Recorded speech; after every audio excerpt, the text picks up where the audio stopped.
àtùpà la fi ṣe é gbọ́dọ̀ kú o. àtùpà la fi ṣe é gbọ́dọ̀ kú o. Káyọ̀dé Richard é gbọ́dọ̀ kú.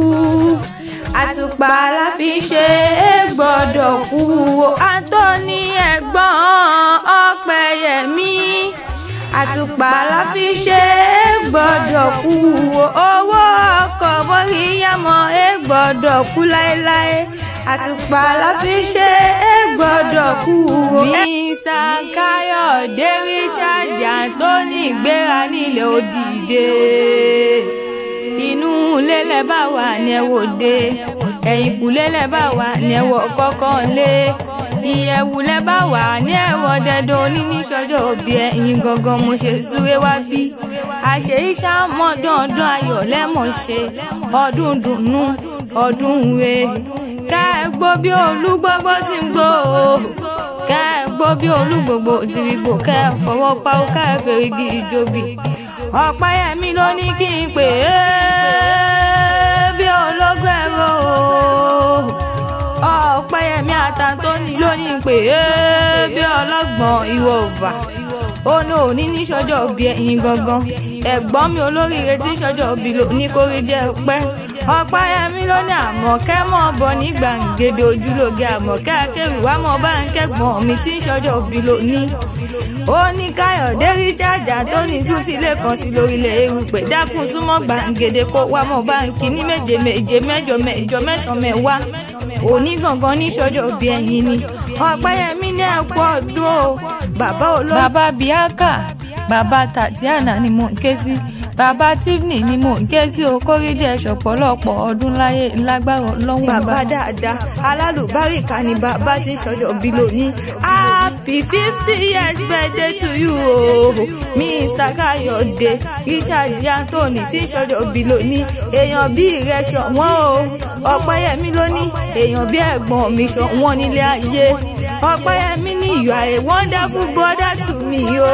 kẹrin bọ́ọ̀dà mi ni bàbá mi kékeré, he is my small daddy ó jàre. Káyọ̀dé Richard Anthony tí ń ṣọjọ́ bí lónìí. ẹ̀gbọ́n Ọpẹ́yẹmí ọkọ Mọ́ríyámọ̀ gangan ni tí ń ṣọjọ́ bí lónìí kórí jẹ́ pẹ́. Ọpẹ́yẹmí ló ní mọ̀ kí yín Anthony ọmọ ẹ̀búrò yín gan ògbẹ̀yìn ó jàre. Anthony ní bọ́dún bá ti dé ọlọ́dún àmọ́dún rẹ̀ lọ́dún.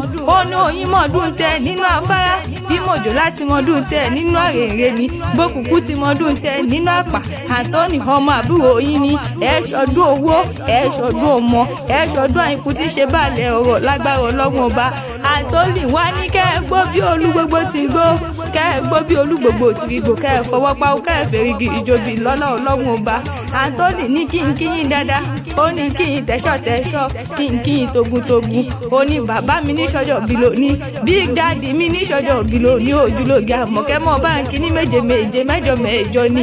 Ọpẹ́yẹmí àbúrò yín wá ní bọ́dún bá dé ìlà mọ́ọ̀sọ lógúnlógún, ikọ̀ àti mọ́ọ̀sọ lọ́gbọ̀nlọ́gbọ̀n. ó pé Káyọ̀dé Richard Anthony tí sọ́jọ́ bí lónìí kórìjọ òpẹ́, òní kanjú kú, òní mọ sàré ọmọ, ọ̀yà òní kú mọ́ ọ lórí, ọmọ òní kú mọ́ ọ lọ́wọ́ lágbára Elédùmarè ọba mi. wọ́n wá ní kí n súré tètè kí n mọ́ ọ lọlé àwọn bàbá tó bí i lọ́mọ gangan. Anthony ṣé kí n mọ́ ọ lọ?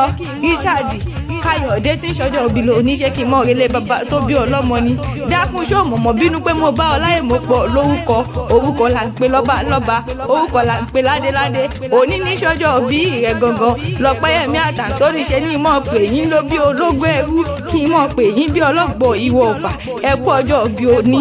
happy 50 years birthday to you o big daddy tí ń ṣọjọ́ òbí lónìí, small daddy tí ń ṣọjọ́ òbí lónìí. ẹ̀gbọ́n Ọpẹ́yẹmí o bàbá olóríire mọ̀ ni jẹ́ mọ́ lọlé bàbá tó bí ọlọ́mọ gangan. wọ́n ní ọmọ ewu ṣe Èkìtì níṣẹ́lẹ̀ bàbá ẹ̀yìn gangan, ọmọ wa ọmọ ẹkùn ọmọ onílù àpànàjàre ni wọ́n kí lé àwọn bàbá ẹ̀yìn gangan.